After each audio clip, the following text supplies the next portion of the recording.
Students, welcome to BR chemistry class. তো কেমন আছো সবাই? আশা করি ভালোই আছো। তো চলে এসেছি তোমাদের সামনে আরেকটি নতুন ভিডিও নিয়ে।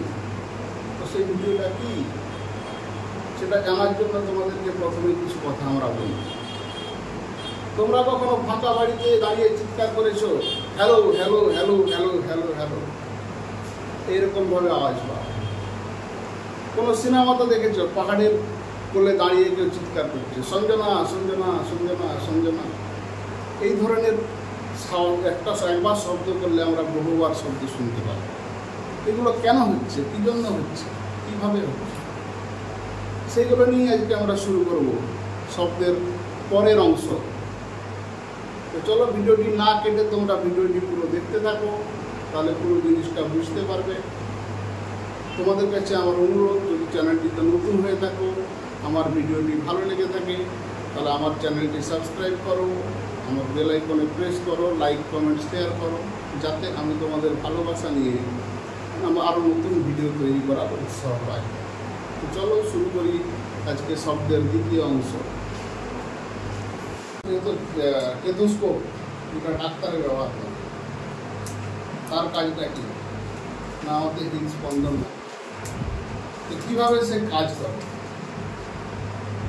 তারপরে ধরো আমি হল ঘরে যাচ্ছি বা কথা বলছি, একটা লম্বা হল ঘর, আমার কথাগুলো কি হচ্ছে, গম গম করে আওয়াজ দিচ্ছে, তাহলে এই ঘরে কেন হচ্ছে না, সেই সম্পর্কে আমরা জানতে পারব। তারপরে ধরো ভূমিকম্প হলে সবার আগে কোন প্রাণী বুঝতে পারে? তারপরে হাতি, সবার আগে বুঝতে পারে হাতি, তিন ধরনের প্রাণী। পাখিরা কেন বুঝতে পারে? বাদুড় যে শব্দ শুনতে পায়, আমরা কি শুনতে পারি? বাদুড় শব্দ শুনতে পাই, আমরা কি বুঝতে পারি? বাদুড়ের তো কান নেই, দেখি কান আছে, কান আছে, তাহলে তারা আমাদের শব্দ শুনতে পায় না। কিন্তু বাদুড় কোন যে শব্দ শুনতে পায়, আমরা সেই শব্দ শুনতে পাই। কুকুর আমাদের থেকে অনেক বেশি শুনতে পায়, কিন্তু আমরা সেটা শুনতে পাই। আবার ধরো এরকম যদি উদাহরণ দিই, কোনো সমুদ্রে জাহাজ যাচ্ছে, তাহলে সেই জাহাজটা যে সমুদ্রে যাচ্ছে, সেই সমুদ্রটা কত গভীর, সেটা কীভাবে ঠিক করবে। তারপরে ধরো এরোপ্লেন যাচ্ছে আকাশে, ভূমি থেকে কত উপরে যাচ্ছে, সেটাই কীভাবে ঠিক করবে। এই সমস্ত জিনিসগুলোই উৎপত্তি হচ্ছে শব্দ থেকে। সমস্ত জিনিসের মূল উৎস হচ্ছে শব্দ বা শব্দের বিভিন্ন ধর্ম। তো শব্দের সেই ধর্মগুলো নিয়েই আজকে আমরা পড়ব একে একে। তার মধ্যে প্রথম হচ্ছে শব্দের ধর্মের মধ্যে, সেটা হচ্ছে প্রতিফলন।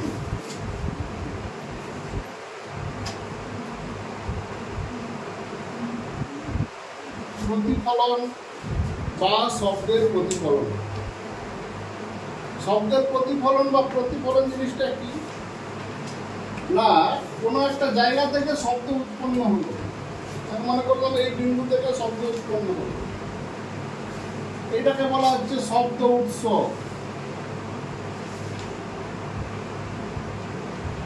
শব্দ উৎস, এই শব্দ উৎস থেকে শব্দ উৎপন্ন হলো, উৎপন্ন হওয়ার পর সে কোন দিকে যাবে? এদিকে যেতে পারে, এদিকে যেতে পারে, এদিকে যেতে পারে। এবার আমি মনে করলাম এর যাত্রাপথে একটি বড় দেওয়াল আছে বা বাধা আছে, তখন কি হবে না, এই শব্দের কিছু অংশ এই দেওয়াল শোষণ করবে, আর বাকি অংশ কি হবে, এই দেওয়াল দিয়ে ধাক্কা খেয়ে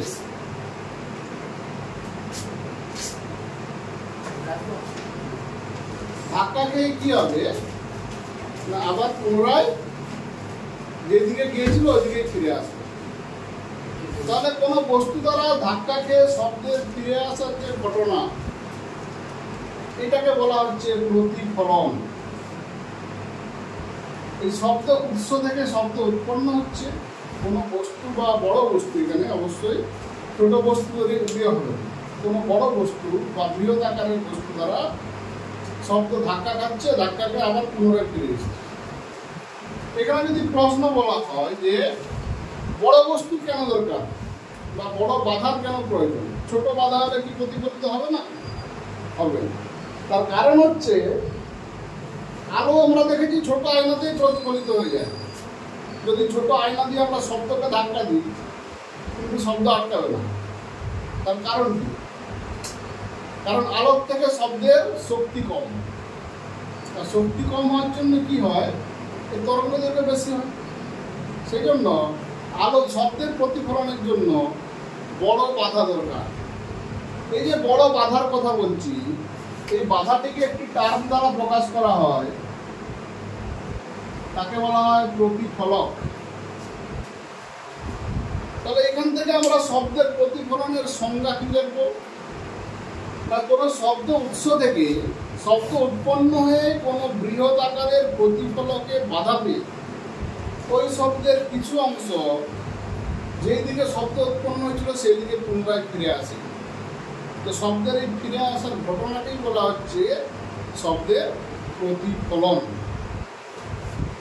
এই শব্দের প্রতিফলন কিভাবে হয় এবং কি নিয়ম মেনে হয়, তার জন্য দুটি সূত্র আমাদেরকে পড়তে হবে। সেটা হচ্ছে প্রতিফলনের সূত্র বা শব্দের প্রতিফলনের সূত্র। এখানে দুটি সূত্র আছে। 1 নম্বর সূত্র, আমি মনে করলাম এটা প্রতিফলক।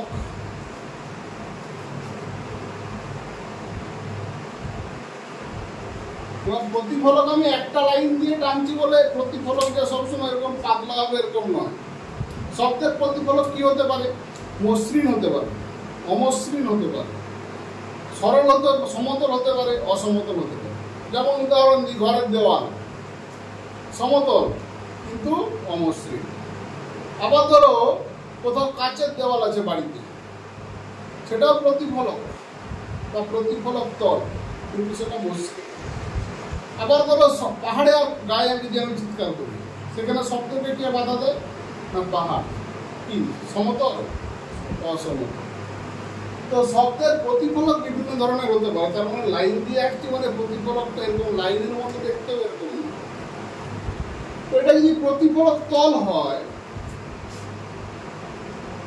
এখান থেকে শব্দ যদি উৎপন্ন হয়, আমি ধরে নিলাম শব্দ এসে প্রতিফলক তলে ধাক্কা খাবে, আবার ফিরে যাবে। তাহলে এই যে শব্দটা এসে পড়ছে, এই শব্দটার একটা নাম আছে। এটাকে বলা হয় আপতিত শব্দ তরঙ্গ। আর যেই শব্দটা ধাক্কা খেয়ে ফিরে যাচ্ছে তার নাম হচ্ছে প্রতিফলিত।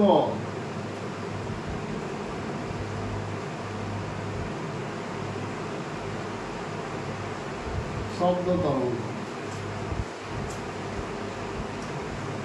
এরা যেই বিন্দুতে বা যেই স্থানে এসে ধাক্কা দিচ্ছে বা যেই স্থানে এসে প্রতিফলকে ধাক্কা খাচ্ছে, সেই বিন্দু বা স্থানটাকে বলা হয় আপাতন বিন্দু।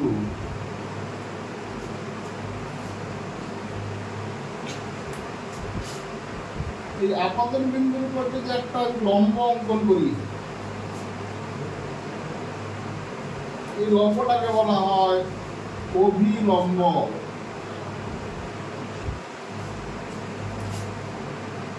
তাহলে এখানে কি কি জিনিস পেলাম? আপতিত শব্দ তরঙ্গ, প্রতিফলিত শব্দ তরঙ্গ, আপাতন বিন্দু, অভিলম্ব। এই চারটা টার্ম দিয়ে শব্দ প্রতিফলনের প্রথম সূত্র। সূত্রটা কি? আপতিত শব্দ তরঙ্গ, প্রতিফলিত শব্দ তরঙ্গ, আপাতন বিন্দুতে অঙ্কিত অভিলম্ব। একই সমতলে থাকবে। এটি হচ্ছে প্রথম সূত্র। দ্বিতীয় সূত্র কি না, 2 নম্বর সূত্র, আপতিত শব্দ তরঙ্গ যেটা এসে পড়ছে, প্রতিফলিত শব্দ তরঙ্গ যেটা বেরিয়ে যাচ্ছে, যেই বিন্দুতে পড়ছে আপতন বিন্দু, আর সেই বিন্দুতে অভিলম্ব, এই সবগুলোই একই সমতলে থাকবে। এইগুলি হচ্ছে প্রতিফলনের প্রথম সূত্র। দ্বিতীয় সূত্র কি, এই প্রথম সূত্রের ছবি থেকেই আমরা পাবো। এই ছবিটাতে দেখো, অভিলম্বের সাথে আপতিত শব্দ তরঙ্গ একটা কোণ করেছে। এই কোণটাকে আমরা আই দিয়ে প্রকাশ করলাম। আবার প্রতিফলিত শব্দ তরঙ্গ অভিলম্বের সাথে একটা কোণ করেছে, এই কোণটাকে আমরা আর দিয়ে প্রকাশ করলাম। এই আই কোণটার একটা নাম আছে, এই আই কোণটাকে বলা হয় আপাতন কোণ।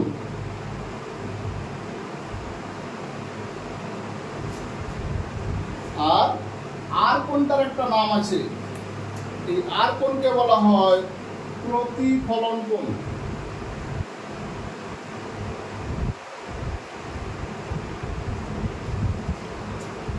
তো প্রতিফলনের দ্বিতীয় সূত্র হচ্ছে আপতন কোণ সমান হবে প্রতিফলন কোণ।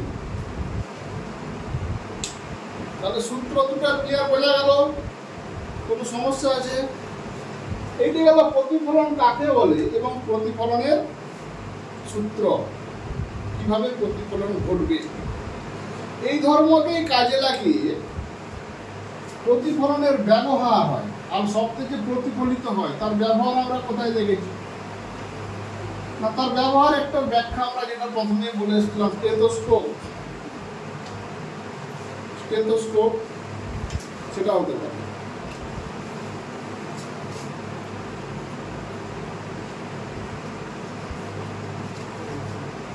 স্টেথোস্কোপ, স্টেথোস্কোপ কিভাবে কাজ করে?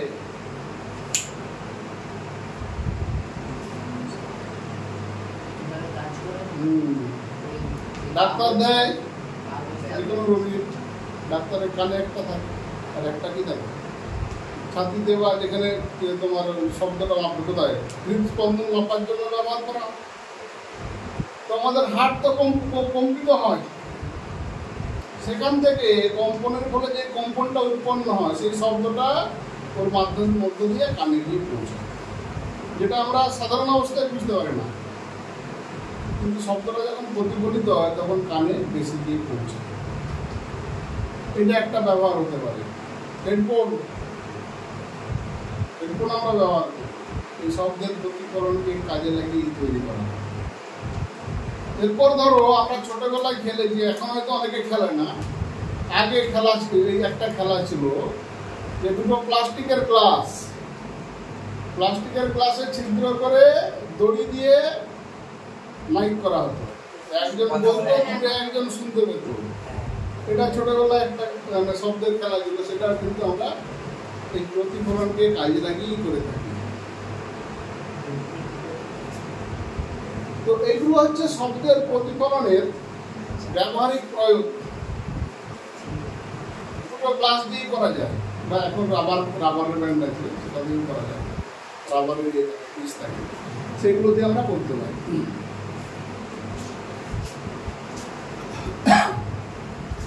তাহলে এখান থেকে আমাদেরকে কি পড়তে হবে?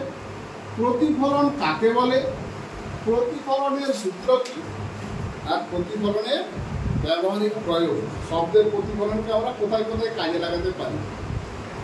আমরা স্টেথোস্কোপ আগে দেখেছি, ডাক্তার তো ব্যবহার করত, জানতাম যে এখানে শব্দের প্রতিফলনটা কাজে লাগছে, তবে এখানে আমরা জানতে পারবো শব্দের প্রতিফলন কাজে লাগছে। হেডফোন যে আমরা ব্যবহার করি, জানতাম যে শব্দের প্রতিফলনকে কাজে লাগিয়ে করা হচ্ছে, সেটা এখানে জানা যায়। তো এটা হলো শব্দের প্রতিফলন, একটা ধর্ম। শব্দের পরের ধর্ম যেটা আমরা পড়ব, প্রতিধ্বনি।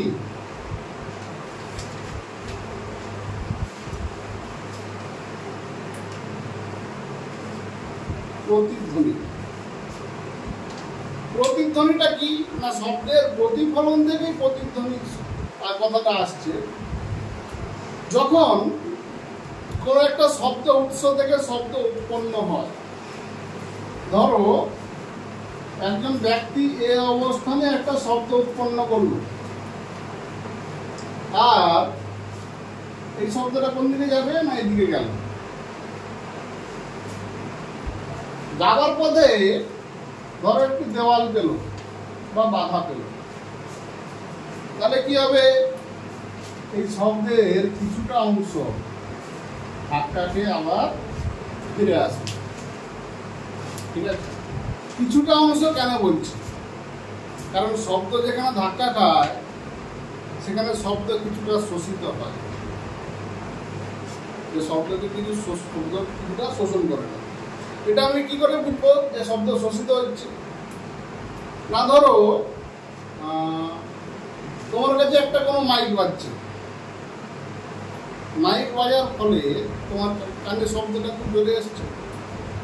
যদি তুমি সেই মাইকের সামনে একটা কোনো কাপড় বা পর্দা রেখে দাও, তাহলে শব্দটা আগের থেকে কিছুটা কম এসছে। তার মানে কি, শব্দটা ধাক্কা খাচ্ছে, ধাক্কা খেয়ে কিছুটা ফিরে যাচ্ছে, বাকিটা তোমার কানে এসে পৌঁছাচ্ছে।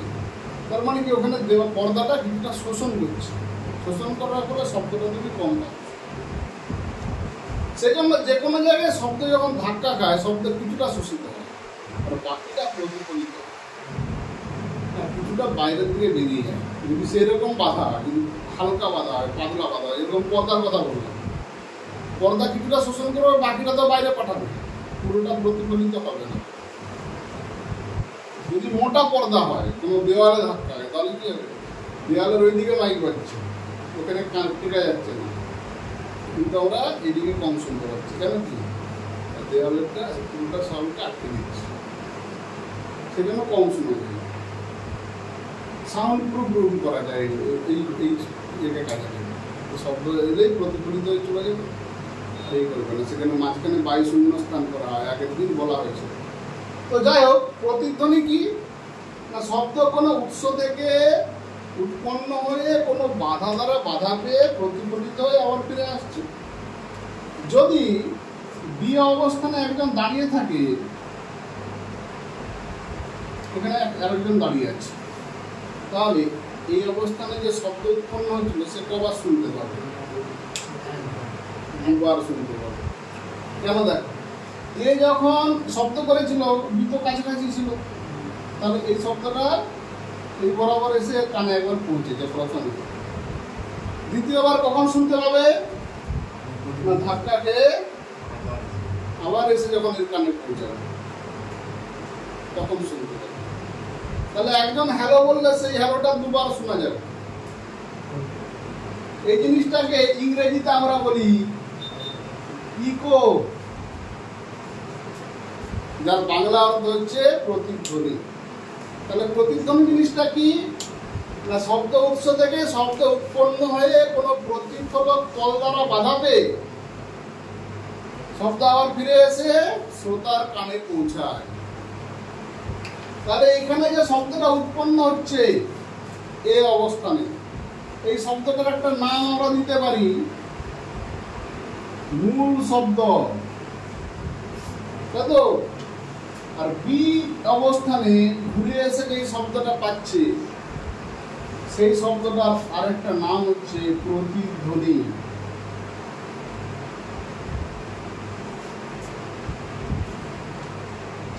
তাহলে মূল শব্দের মতো স্পষ্টভাবে এবং পরিষ্কারভাবে দ্বিতীয়বার আমি শব্দটাকে শুনতে পাচ্ছি, সেই জন্য এর নাম দেওয়া হচ্ছে প্রতিধ্বনি, বা একে আরেকটা টার্ম দিয়ে প্রকাশ করা হয় প্রতিফলিত শব্দ। এই টার্ম দিয়ে প্রকাশ করা যেতে পারে। তাহলে এই যে মূল শব্দ উৎপন্ন হচ্ছে, এটা হচ্ছে শব্দের উৎস। যে দ্বিতীয়বার শুনতে পাচ্ছে তাকে আমরা কি বলবো না, শ্রোতা।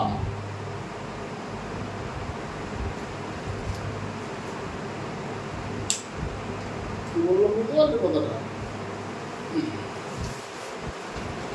তাহলে প্রতিধ্বনি কাকে বলা হবে? যে শব্দ উৎস থেকে শব্দ উৎপন্ন হয়ে কোনো বাধা দ্বারা বা প্রতিফলক তল দ্বারা প্রতিফলিত হয়ে যখন মূল শব্দের থেকে পৃথকভাবে এবং স্পষ্টভাবে আরও একবার শ্রোতার কানে পৌঁছায়, তখন সেই শব্দকে মূল শব্দের প্রতিধ্বনি বলা হয়। প্রতিধ্বনি কার হবে? মূল শব্দের, যেই শব্দটা উৎপন্ন হয়েছিল তার প্রতিধ্বনি। মূল শব্দ যদি না থাকতো তাহলে কি প্রতিধ্বনি সৃষ্টি হতো? হতো না। আরেকটা কথা, এই অবস্থানে যে আছে আর বি অবস্থানে যে আছে, সরাসরি যে কথাটা স্পেসিফিক আগে শোনা যায়, আগে শোনা যায়। এটা একবার সে কাছাকাছি আছে মানে কি এটা আগে এসে তার কানে পৌঁছাবে, দ্বিতীয়বার আবার এসে তার কানে পৌঁছাবে। ধরো দুজন দাঁড়িয়ে আছিস একটা পাহাড়ের ধারে, একটা পাহাড়ের ধারে বা ফাঁকা মাঠে দুইজন দাঁড়িয়ে আছিস, তাহলে তুই যখন জোরে চিৎকার করলি তোর পাশের ব্যক্তি তো তখনই শুনতে পাবে, কারণ শব্দকে তখন কম দূরত্বে যেতে হচ্ছে। কিন্তু ওই দূরে একটা গাছ আছে, শব্দটা ওই গাছ দ্বারা প্রতিফলিত হয়ে আবার তার কানে এবার তোর কানে এসে পৌঁছাবে। তাহলে মূল শব্দ ছিল সেটা আবার প্রতিফলিত হয়ে দ্বিতীয়বার তোমাদের কানে এসে পৌঁছানো। এই যে দ্বিতীয়বার এসে পৌঁছালো, এই পৌঁছানোটাকেই বলা হচ্ছে প্রতিধ্বনি, দ্বিতীয়বারের শব্দটা।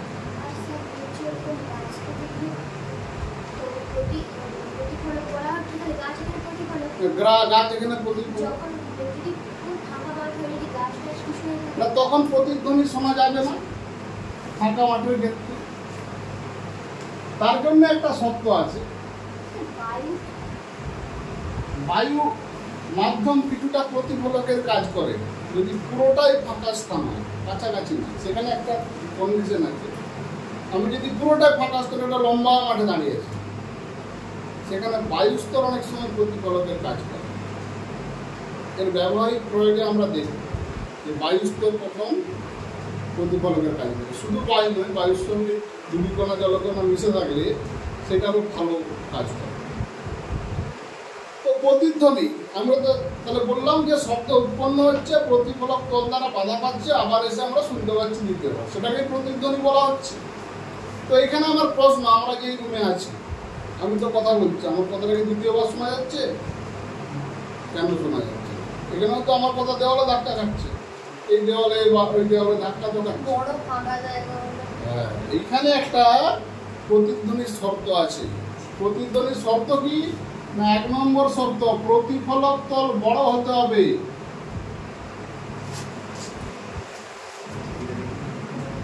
প্রতিফলক তলকে বড় হতে হবে প্রতিধ্বনি শুনতে গেলে। আর দ্বিতীয় শব্দ হচ্ছে উৎস ও প্রতিফলক তলের দূরত্ব। এই দূরত্বটা ভ্যারি করে। এই দূরত্বটা কিভাবে ভ্যারি করে আমরা দেখব। তো প্রথম কন্ডিশন, প্রতিফলক তল বড় হতে হবে।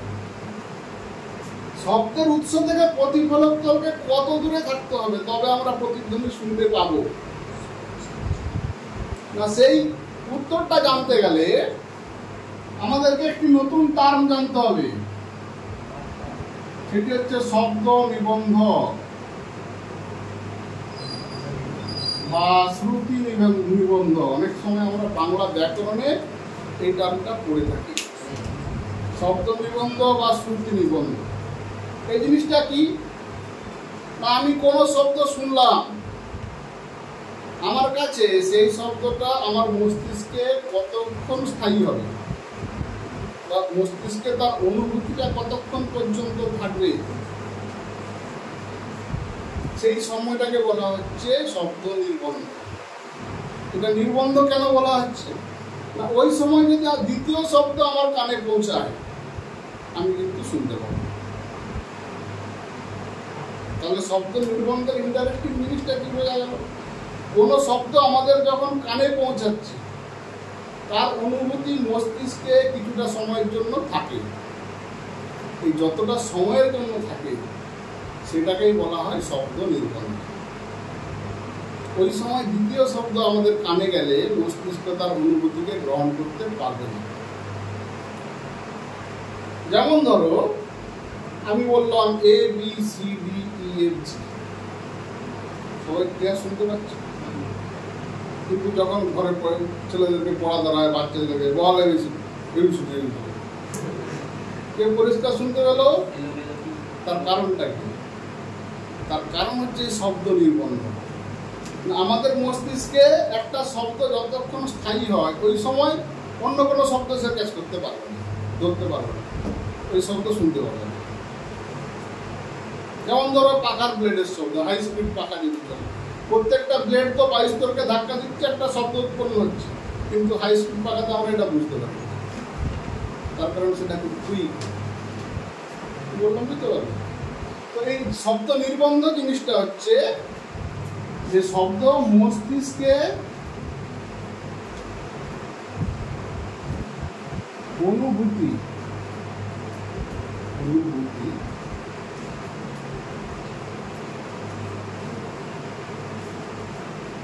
স্থায়ী হবার সময়, বা আমরা যদি গোদা বাংলা ভাষায় বলি শব্দের রেস মস্তিষ্কে যতক্ষণ থাকে, রেস মস্তিষ্কে যতক্ষণ থাকে ওই সময়টিকে বলা হচ্ছে শব্দ নির্বন্ধ।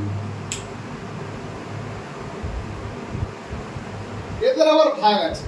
শব্দ তো উৎস অনুযায়ী বিভিন্ন ধরনের হয়। যেমন ধরো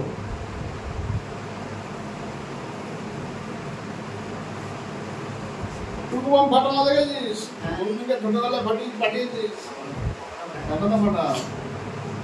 এই টুকুবামের শব্দকে কি বলা হয়? ক্ষণস্থায়ী শব্দ। যে শব্দটা খুব কম সময়ের জন্য উৎপন্ন হয়। ক্ষণস্থায়ী শব্দ বলতে কি? খুব কম সময়ের জন্য উৎপন্ন হয়। যেমন বন্দুকের আওয়াজ, টুকুবামে বোম ফাটানোর আওয়াজ, বন্দুকের, তারপর হাততালির শব্দ, খুব ক্ষণস্থায়ী। এইগুলো আমাদের মস্তিষ্কে কতক্ষণ পর্যন্ত এই শব্দের রেস মস্তিষ্কে কতক্ষণ পর্যন্ত থাকে। ক্ষণস্থায়ী শব্দের ক্ষেত্রে শব্দ নির্বন্ধ হচ্ছে 1-10 সেকেন্ড। যদি কেউ হাততালি 1 সেকেন্ডে 10 বারের বেশি বাজায় তাহলে সেই সব ওই পার্থক্যটা আমরা ক্যাচ করতে পারবো না, মনে হবে একটাই হাততালি।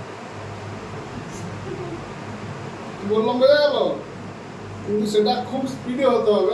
আমাদের দ্বারা সম্ভব নয় 1 সেকেন্ডে 10 বারের বেশি হাততালি বাজানো।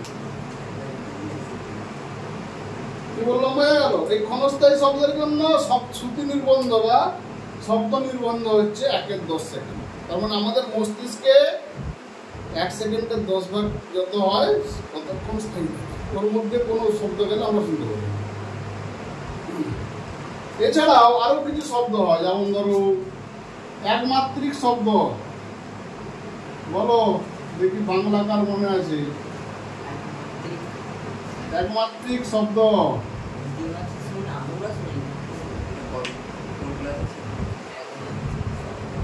বাংলা ব্যাকরণে আমরা ছোটবেলা থেকে পড়ে আসছি। একমাত্রিক শব্দ, একটি মাত্রা আছে, ক, অ, এই ধরনের শব্দগুলো হচ্ছে একমাত্রিক শব্দ।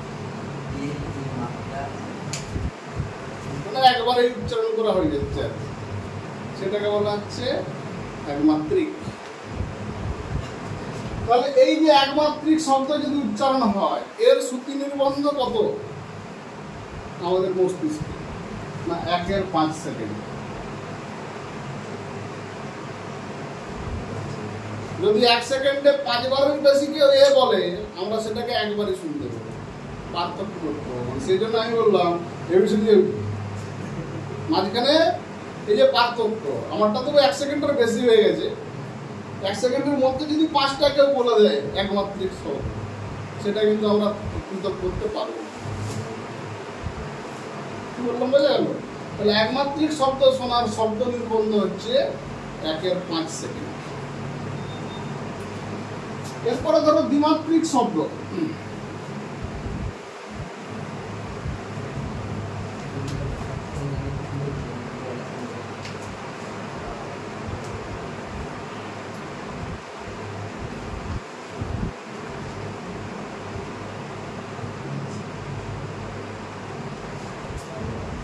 দ্বিমাত্রিক শব্দ বলো দ্বিমাত্রিক শব্দের একটা উদাহরণ বলো।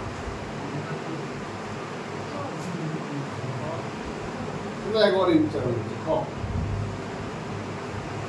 যেমন ধরো আমি বললাম বিউটি,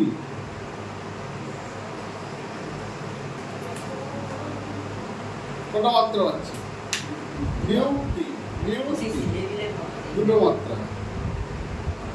তাহলে বিউটি দ্বিমাত্রিক শব্দ। এরকম আরো অনেক উদাহরণ আছে। সুইটি, সুইটি,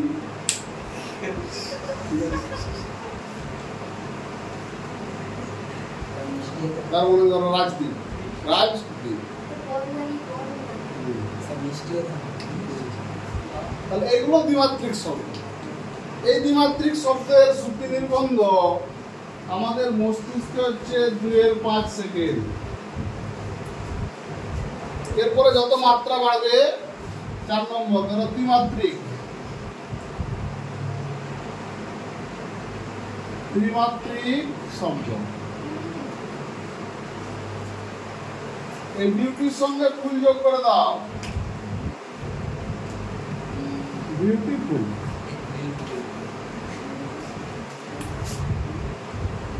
ত্রিমাত্রিক হয়ে যাবে, তখন তার শব্দ নির্বন্ধ হয়ে যাবে 3/5 সেকেন্ড। এই শব্দ নির্বন্ধ আমরা কেন জানলাম? না, একটা শব্দ আসার এত সেকেন্ড পরে আরেকটা শব্দকে আসতে হবে, তবেই আমরা প্রতিধ্বনি শুনতে পাবো, নাহলে পাবো না। বললাম হয়ে গেল কথাটা। এরপর যে মূল পয়েন্টটা নিয়ে আমরা পড়েছিলাম, শব্দের প্রতিধ্বনি, প্রতিধ্বনি শোনার জন্য শ্রোতা এবং প্রতিফলকের বা উৎস এবং প্রতিফলকের দূরত্ব কত হতে হবে। শ্রোতা প্রতিফলক যা হবে, উৎস প্রতিফলকও তাই হবে। কারণ এটা যদি উৎস হয়, একজন শব্দ উৎপন্ন করলো, এখান থেকে শব্দ গেল, ধাক্কা খেলো, আবার ফিরে এলো, সে এখানে শুনতে পেলো। বা কে বলে না এরকম ভাবে আসতে পারে, কোনো সমস্যা নেই, এরকম ভাবে এলো, এখানে তোমার শ্রোতা থাকবে। তাহলে এই অবস্থানটাকে যদি একটা লাইন দিয়ে প্রকাশ করি, উৎস থেকে প্রতিফলক তলে যা দূরত্ব, প্রতিফলক তল থেকে শ্রোতার দূরত্ব এক। তাহলে প্রতিধ্বনি শোনার জন্য উৎস ও প্রতিফলকের দূরত্ব কত হতে হবে, আবার প্রতিধ্বনি শোনার জন্য উৎস ও শ্রোতার দূরত্ব কত হতে হবে, দুটো কিন্তু একই কথা। কোশ্চেনটা কি বললাম ক্লিয়ার হলো? তো কত হতে হবে না, আমরা জানি মুছে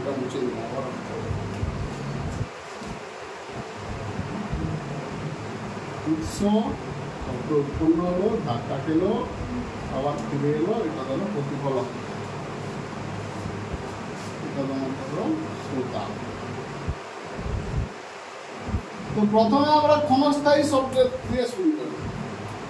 প্রতিধ্বনি শোনার জন্য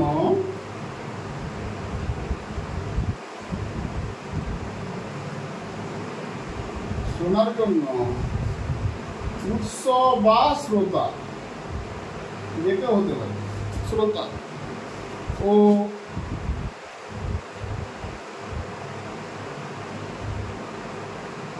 প্রতিফলকের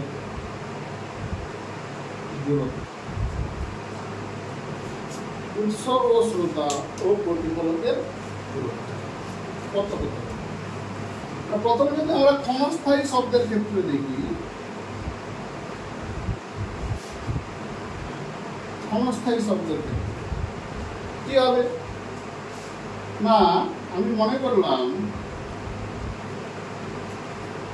উৎস ও প্রতিফলক তলের দূরত্ব সমান হচ্ছে এক্স। তাহলে এই দূরত্বটাকে আমরা এক্স মনে করতে হবে। তাহলে শব্দটাকে দ্বিতীয়বার শোনার জন্য কি করতে হবে দেখো, উৎস থেকে প্রতিফলক তল যাবে, আবার প্রতিফলক তল থেকে শ্রোতা পর্যন্ত আসবে। তার মানে তাকে 2 বার এক্স দূরত্ব অতিক্রম করতে হচ্ছে, তবে দ্বিতীয়বার আমরা শুনতে পাচ্ছি। তাহলে দুইবার অতিক্রম করতে হলে এখানে আমরা লিখব শব্দের অতিক্রান্ত দূরত্ব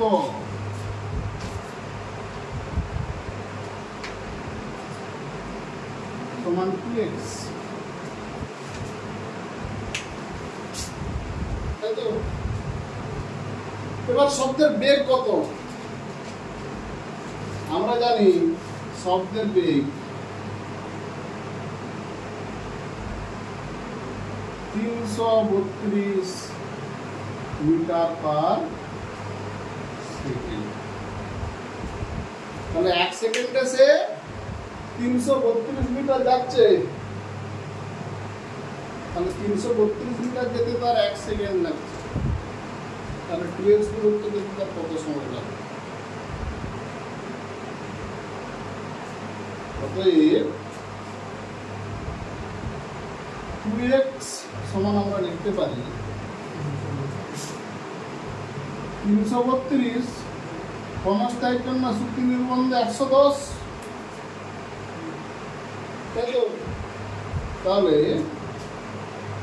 আচ্ছা এককটা এখানে 332 এর একক কি? Metre per second. আর শব্দ নির্বন্ধের একক কি? সেকেন্ড। তাহলে সেকেন্ড কেটে গেল, মিটার করে থাকবে। তাহলে এখান থেকে যদি এটা কত হবে? 33.2, বা এখান থেকে লিখতে পারি 2x সমান হচ্ছে 33.2 মিটার। x সমান অতএব x সমান হবে 33.2/2। কত হবে? 16 দুগুণে 32, 0.6 মিটার। যদি ক্ষণস্থায়ী শব্দের প্রতিধ্বনি আমরা শুনতে পাই, আমি যদি শব্দ একটা উৎপন্ন করি, আমার থেকে 16 মিটার করে প্রতিফলক থাকতে হবে, তবে কি আমি তার প্রতিধ্বনি শুনতে পাবো, নাহলে পাবো না। জিনিসটা ক্লিয়ার হলো? এটা ক্ষণস্থায়ীর ক্ষেত্রে হলো। আমাদের শব্দের আরো 3টে ভাগ আমরা দেখেছিলাম।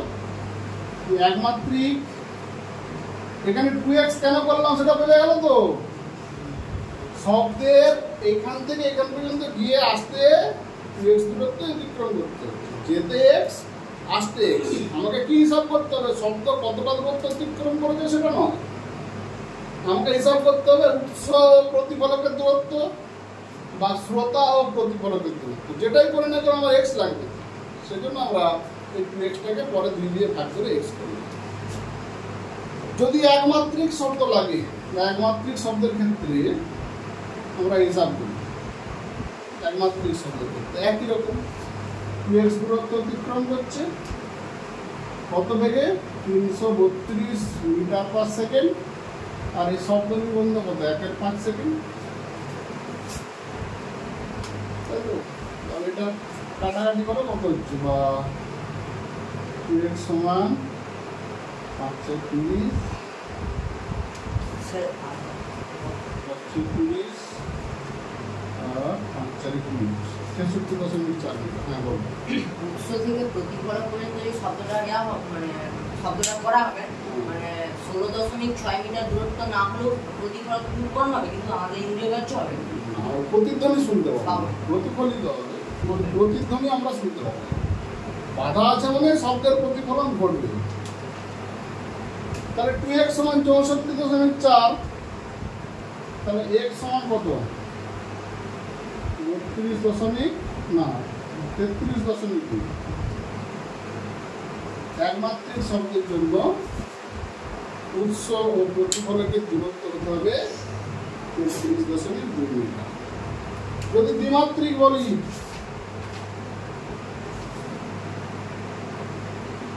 কিছুই না, একমাত্রিকের জন্য 33.2, এর সঙ্গে 2 গুণ করে দাও, 66.4 মিটার।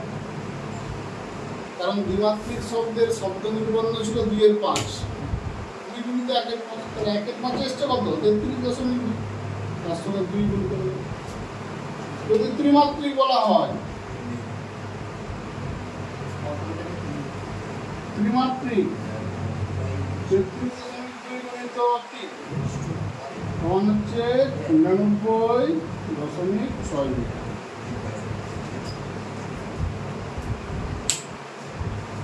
এটা বোঝা গেল কি জানি এখান থেকে প্রশ্ন আসে যে শব্দের শ্রেণীটা উল্লেখ করে দিবে, দিয়ে বলবে একমাত্রিক শব্দের জন্য বা দ্বিমাত্রিক শব্দের জন্য বা ত্রিমাত্রিক শব্দের জন্য উৎস ও প্রতিফলকের দূরত্ব কত হবে লেখো। যদি লেখো বলে শুধু দূরত্ব লিখতে হবে, যদি নির্ণয় করতে বলে তাহলে কিন্তু নির্ণয় করে দেখাতে হবে, যেটা আমরা প্রথমটা দেখা হয় যে উৎস ও প্রতিফলকের দূরত্ব x, তাহলে মোট দূরত্ব 2x, আলোকে দূরত্ব অতিক্রম করতে হচ্ছে 2x, সরি আলোক বলছি, শব্দকে দূরত্ব অতিক্রম করতে হচ্ছে 2x মিটার।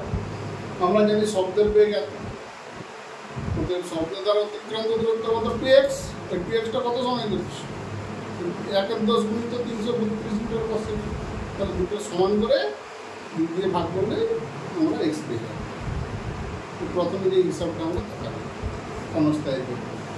তো এই নির্ণয় যদি করতে বলে তাহলে তোমাকে নির্ণয় করতে হবে।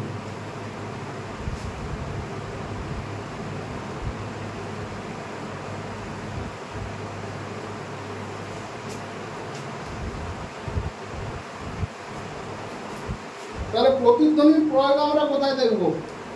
প্রতিধ্বনি কোথায় পাওয়া যায়?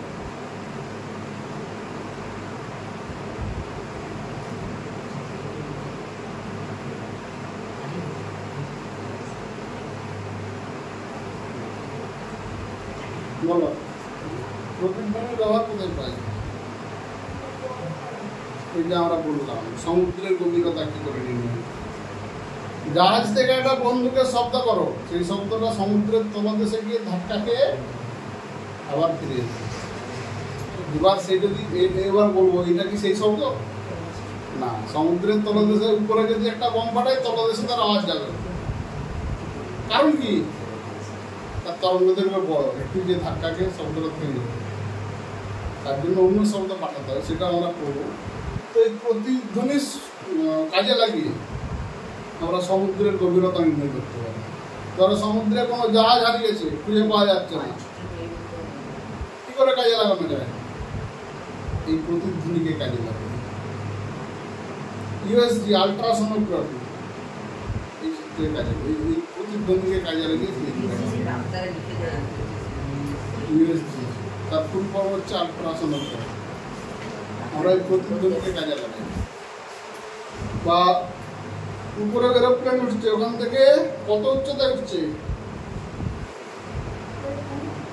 ভূমি থেকে কত উপরে উঠছে, তাহলে উড়োজাহাজে যে পাইলট আছে সে কি ওখান থেকে দড়ি ফেলে মাপ করছে? তাহলে সে তার এখানে মিটারে কি করে উঠছে? এরোপ্লেন এত মিটার উচ্চতায় আছে, এটা তো সেটা কি করে জানা যায়? ওইখান থেকে শব্দ পাঠাচ্ছে, ভূমিতে ধাক্কা খেয়ে এখানে পৌঁছাচ্ছে, এটার জন্য কতক্ষণ টাইম লাগছে সেখান থেকে উচ্চতা হিসাব করা, কতটা দূরত্ব। তো এখান থেকে আমরা করতে পারি। সোনার বলে একটা সিস্টেম আছে, সাউন্ড নেভিগেশন সিস্টেম, যেটা আমরা ইয়েতে কাজে লাগে। তোমার ওই ডুবোজাহাজ, যেটাকে আমরা সাবমেরিন বলি, সাবমেরিনে ব্যবহার করা হয় বিভিন্ন বস্তুর উপস্থিতি দেখার জন্য, সেইখান থেকে ব্যবহার করা হয়। ওই প্রতিধ্বনি এইসব ক্ষেত্রে কাজে লাগে। এবং প্রত্যেক ক্ষেত্রে আমরা যে শব্দ শুনতে পাই সেই শব্দ কাজে লাগালে কিন্তু হবে না, একটাতে হবে। তার জন্য আলাদা ধরনের শব্দ আছে, সেটা আমরা শব্দের শ্রেণীতে করব। তো আপাতত প্রতিধ্বনির এই ব্যবহারগুলো আমরা দেখতে পাই। তাহলে প্রতিফলনের ফলে আমরা শুনতে পাই প্রতিধ্বনি।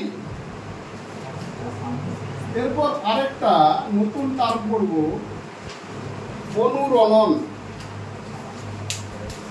তাহলে প্রতিফলনের ফলে আমরা শুনতে পাচ্ছি প্রতিধ্বনি। প্রতিধ্বনির ফলে কি শুনতে পাই? সেটা হচ্ছে অনুরণন। জিনিসটা কি না, একটা ফাঁকা বড় ঘরে কেউ যদি একবার হ্যালো বলে আওয়াজ শোনা যায়, 5বার 6বার শোনা যায়, তাহলে এখানে প্রতিফলন ঘটছে কিন্তু বারবার ঘটছে। প্রতিধ্বনিতে আমরা একবার শুনতে পাচ্ছিলাম, কিন্তু প্রতিধ্বনি যখন বারবার শুনতে পাই তখন সেটাকে বলবো অনুরণন। তখন আর তাকে প্রতিধ্বনি বলবো। বললো কথাটা বুঝতে পারবি? এটা ফাঁকা হল করে আমরা শুনতে পাই, আর বিশেষ করে মিটিং হল, যেগুলো বড় বড় মিটিং হল, সেখানে আমরা শুনতে পাই।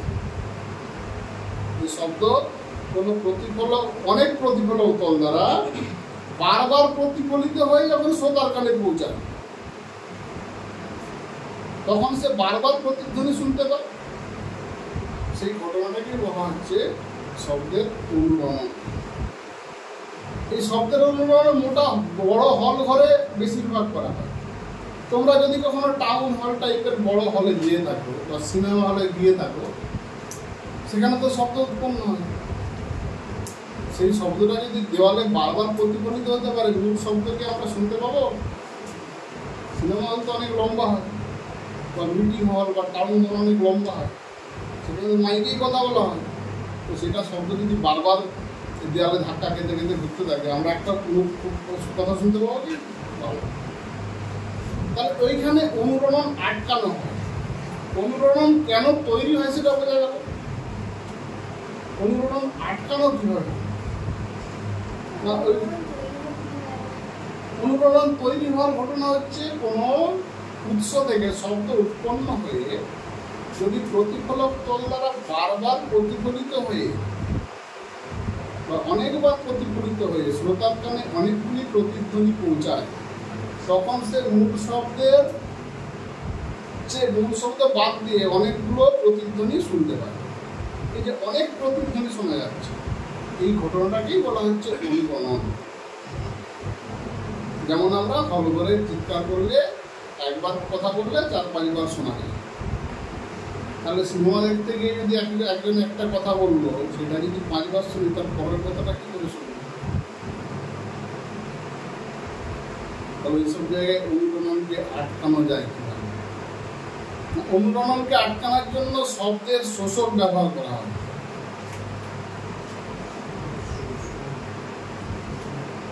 শব্দের শোষক। শব্দের শোষক কারা? যে কোনো অমসৃণ পদার্থ। অমসৃণ পদার্থকে শব্দের শোষক বলা হয়। মসৃণ পদার্থ শব্দকে শোষণ করে কম, শব্দকে শোষণ করে অমসৃণ পদার্থ। তো যেমন ধরো তার মধ্যে আছে তোমার হলঘরে ব্যবহার করা হয় গদি সিট, সিটে গদি দেওয়া থাকে, তারাও শব্দ শোষণ করে। পর্দা লাগানো থাকে, তারাও শব্দ শোষণ করে। তাহলে বিভিন্ন অমসৃণ জিনিস যেগুলো থাকে সেখানে শব্দ শোষিত হয়। তার ফলে কি হয়? বড় বড় টাউন হলে কথা বলে, মাইক চলে, কিন্তু আমরা অনুরণনটা শুনতে পাই না। এই অনুরণন শোনা হয় একদম প্রথম তৈরি পাকা ঘর, একটা বড় হল ঘরে যে করবি, সেখানে কিন্তু পাওয়া যায়। দরজা জানালা বন্ধ করবে, কিন্তু যখনই সেখানে আসবাবপত্র রেখে দেওয়া হবে তখন আর হবে না। কারণ ওই জিনিসগুলো শব্দকে শোষণ করছে। একটা বড় হল ঘরে স্বাভাবিক অবস্থায়, ফাঁকা অবস্থায় যদি আওয়াজ করা যায়, গম গম আওয়াজ হবে। কিন্তু সেই ঘরে বিছানা রেখে দেওয়া হলো, জামা কাপড় থাকলো, আলমারি থাকলো, সমস্ত জিনিস যখন রেখে দেওয়া হলো, তখন আর অনুরণন বা প্রতিধ্বনি তৈরি হয় না। তার কারণ বাড়ির ওই জিনিসগুলো শব্দকে শোষণ করে। এই শোষণের ফলে অনুরণন শোনা যাবে। তো অনুরণন কাকে বলে, অনুরণন আমরা কিভাবে আটকাতে পারি, সেটা আমরা এখানে করব।